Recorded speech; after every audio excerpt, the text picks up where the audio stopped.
Hey guys, I'm Gillian, and this is Isabel. Your fourth period favorite English girls. Okay. On today's podcast, we will be talking about the theme friendship in the novel Of Mice and Men by John Steinbeck. To start off with the theme of friendship, we have to talk about the two main characters, George and Lenny. George is described as a small, quick-like guy that is stubborn and knows what he wants and ain't nothing gonna get past him, ever. Lenny is the complete opposite of George. Lenny doesn't want to hurt no one, and no one wants to hurt him. In the book, they describe him as big as a bear. Lenny and George have been together for a long time, and they travel everywhere together and do everything together, including their jobs. George is like Lenny's guide in life because Lenny is a little autistic, and so he's kind of leans on George a little more than he likes to admit. Yeah, basically what Bella was saying about the boys. They're two very different people, but stick with each other through their journey. In chapter 1, they start to talk about the boys arriving a few miles south of Soledad to a river called Salinas River. The boys had arrived on the banks, and Lenny had just went straight to the pool. "Lenny, for God's sakes, don't drink so much," George had been yelling to Lenny, page 3.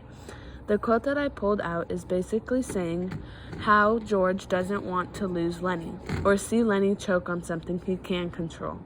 This quote illustrates the theme friendship by showing the concern George has when he is yelling at Lenny to stop drinking water. It really does give a good example on how George is a smaller person but still looks out for his bigger friend Lenny. Yeah, so what Gillian pulled out is a great example of showing how George looks out for Lenny and doesn't want him to drink the water because it might be gross or bad for him. Lenny starts to get frustrated with Lenny because he doesn't want Lenny to get sick because maybe the water was contaminated. It's always the unknown on what Lenny is going to do, which is a great reason why George is always looking out for his buddy. Belle, let's hear another example of friendship from you. Just saying, you might not be able to beat mine. That's not so funny. Okay, but anyways. In the beginning of chapter 3, George and Lenny had shown up at the farm, and Slim, one of the people that work at the farm, started talking to George about Lenny. And George says proudly, "Just tell Lenny what to do and he'll do it if he doesn't take no figuring. He can't think of nothing to do himself, but he could surely take orders." Page 39. George had been trying to brag about Lenny and how hard of a worker he is. George was trying to point out all of the things Lenny could do to help the farm become a more easy place to work. Yeah, I agree, Belle. Kinda to what Belle had been saying. George is really trying to let Slim know how hard of a working man Lenny is. Lenny tends to be a little more quieter with people around he doesn't know very well yet.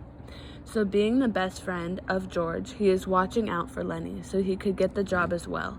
And for Slim not to think of it the wrong way on why Lenny is not talking. One more example of friendship in the novel is when Lenny heads back to the pool towards the end of the chapter and he runs into Aunt Clara. He says, "I know, miserably. I tried, Aunt Clara, ma'am. I tried. Page 89.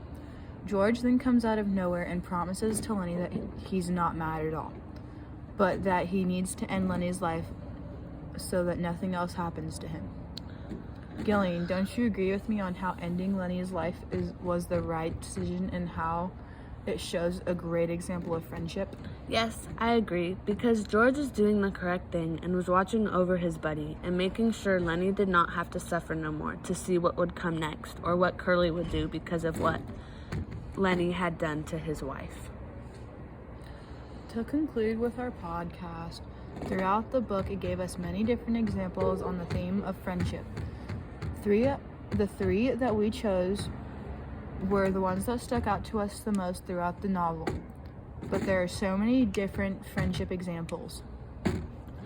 Yes, very well said. This book, in my opinion, was a very powerful book and showed many different emotions throughout the characters.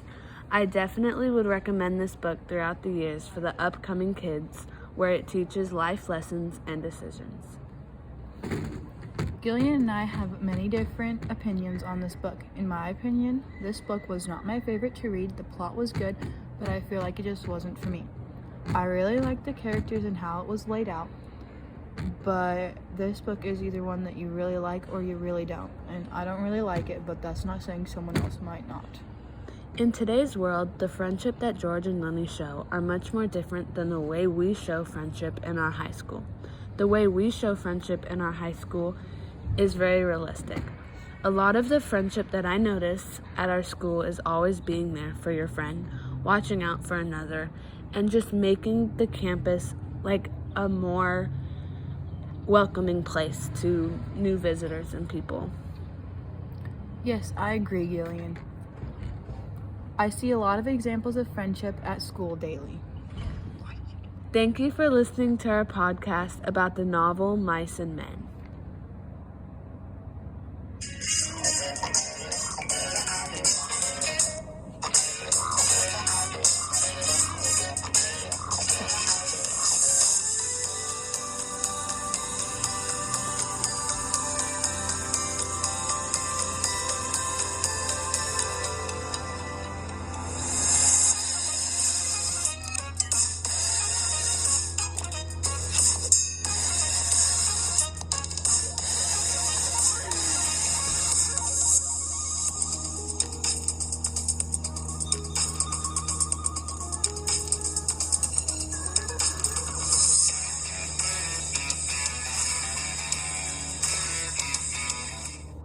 Thank you. Have a good rest of your guys' day. And yeah.